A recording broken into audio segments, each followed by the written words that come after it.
Lansing, Adriane and Maggie Gerich with Rooted Real Estate here at RE/MAX in East Lansing, and we just wanted to bring to you our 2025 market summary for what happened in real estate. and also our sage wisdom and predictions from the crystal ball of what will 2026 be. So first of all, a wrap up. We are recording this on January 5th. So I just compiled all of the data and the numbers from 2025. And let me just say that if you did not like statistics in high school, turn back now. This is not for you. Go to our Instagram, we have some really cute videos. You can just look there. at the snapshot. This is going to be a little bit more in depth. So what I do is I break it down by community.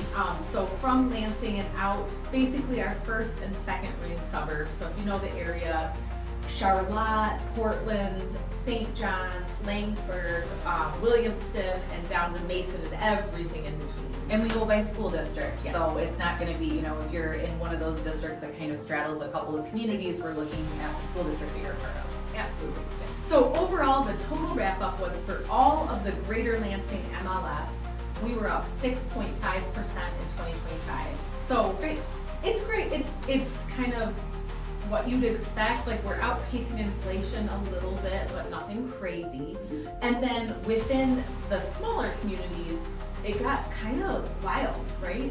Some Yeah. ups and downs, but I think overall what the theme is that you'll see is that we're just steadying out. So this is not a time to panic. It's not a time to like, oh no, go pull out your money from the bank. It's just, this is what's been needing to happen since 2020 Yeah. when numbers really started to go wild. Yeah. So what was the biggest surprise for you? Well, so for the last year or so, DeWitt has been every year they're going up 8%, 10%. And I said to you, this cannot continue. It's when DeWitt will usually pace about like Hazlitt and Okemos as far as pricing, and it just got so disparate. And we did see DeWitt come down this quarter. They were down Below 400, it's a bargain to buy. we would have gone over 400. Now we're back down to 395. So it is still the most expensive community to buy in, and I'm not sure that that's necessarily like. I think it's just because it's more consistent. It's like everything is 400,000 Sure. to DeWitt versus Okemos. You have some stuff that's $1 million or 800, and then you have some stuff that's more affordable. So I think there's just more. That's what I was going to say. Like, DeWitt has less diversity in styles of home, too. Like, you're Yes. probably going to live in a suburban neighborhood Yes. of houses that were I built live after there, 1980. and like they That's just true. look Yes. the same, and it's great. It's we like beautiful. it. The streets are lovely. The downtown's adorable. Other big surprises, St. John's. What happened to St. John's? Yeah. Up 17.85%. That's wild. And it was the same last quarter. And Maggie was surmising that maybe that has to do with some of those new construction neighborhoods. Yeah, I starting think south. they've got a couple of new neighborhoods where building is happening, and it's just more expensive to build new construction these days because it's what it costs. So maybe that is helping. And maybe next time we'll have to like segment the data and Yeah. see if that is actually what's going on. So overall, we had 7 communities that went down for median price. That was DeWitt, Okemos, Grand Ledge, Potterville, Laingsburg, Mason, and Williamston. All were down just a little bit.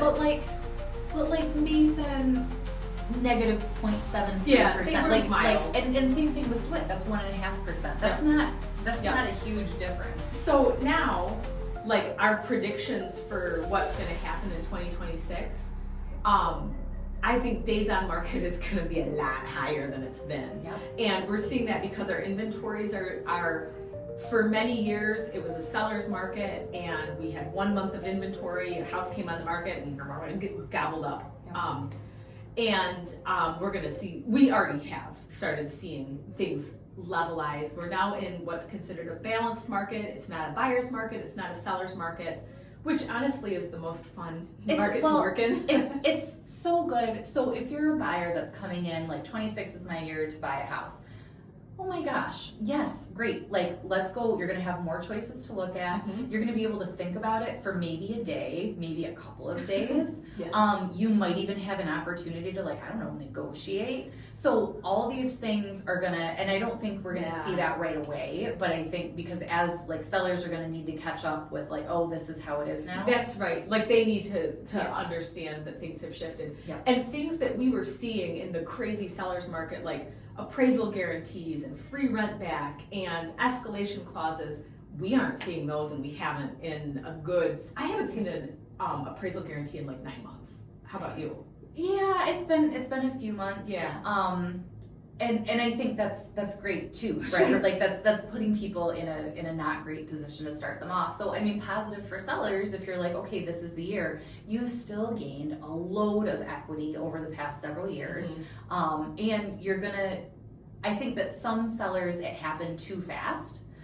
Where it's like, oh gosh, you list and then you have 50 showings and then and it's just breakneck speed. So just the time of such a big decision and such a big shift in your life, I think that's going to help actually emotionally, and it's still not going to hurt your bank account at the end of it.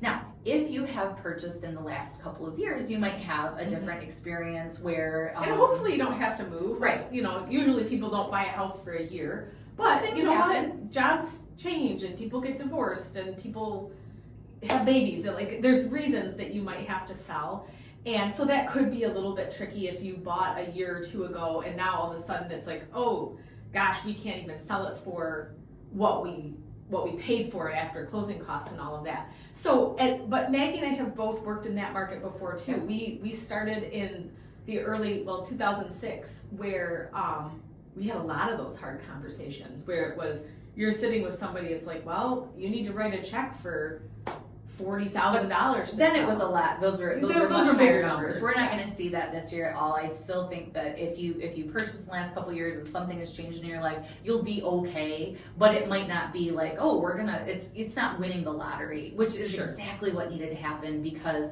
that rate of growth was unsustainable. So this is better overall for our economic health. I think that both buyers and sellers will see positive changes just with the market kind of leveling and just take a breath.